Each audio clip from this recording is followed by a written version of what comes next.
Hi, my name's Rudy Ayoub, and today I'm going to teach you how to sound good on guitar even if you suck. Tip number one, don't play if you don't have to play, right? I'm not talking about pauses in your playing. I'm talking about if someone asks you, oh, hi, what do you play? And you're like, guitar. And they're like, oh, play something for us. You say, no, I don't have a guitar. Who carries a guitar with them all the time, right? And this is where they ask you, what do you play? And you're like, oh, I play shred guitar, I play jazz. You can say whatever you want. They're going to believe you because you don't have a guitar to prove it, right?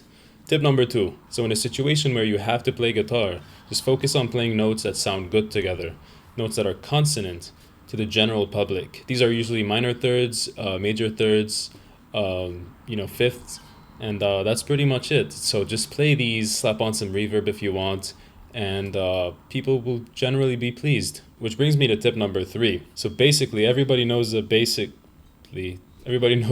chord shapes on guitar. And what you can do is just slap on some more reverb, some delay, just arpeggiate them. And then it's just gonna sound good, It sounds good to anyone. And if anyone's passing by and they see you play, they're like, oh, he's just, he knows what he's doing, but this is just an intermission or whatever. And if someone is watching you play, they will fall asleep before you get to the next part, so you don't have to worry about them. Tip number four, learn the different chord arpeggio shapes on the neck. Actually, you just have to learn one. Let's say you learn the minor 7 arpeggio. So what you can do here is you can play the chords followed by their arpeggios, and then you move the same shape up the neck however much you want to move it. You can move it a minor third, you can move it a fifth, you can move it a second, whatever you want. But basically no one's going to tell you it doesn't sound good because you're just playing the chord arpeggios. Tip number five, learn 3 or 4 songs that are very popular, just not very popular. So not Stairway to Heaven, not Sweet Child O' Mine. Just these songs that when you play, people are like, oh, like you remember the song. So just learn 3 or 4, 5 even of them.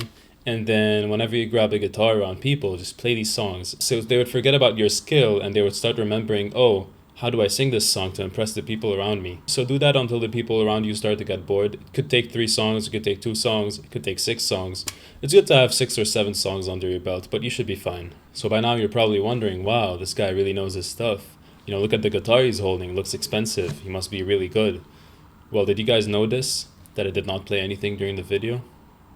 Which brings us back to tip number 1. Don't play if you don't have to. Just talk and make sure you sound like you know what you're talking about and people will buy it. This has been Rudy Ayoub, and you have been whoever's watching. Thank you for watching.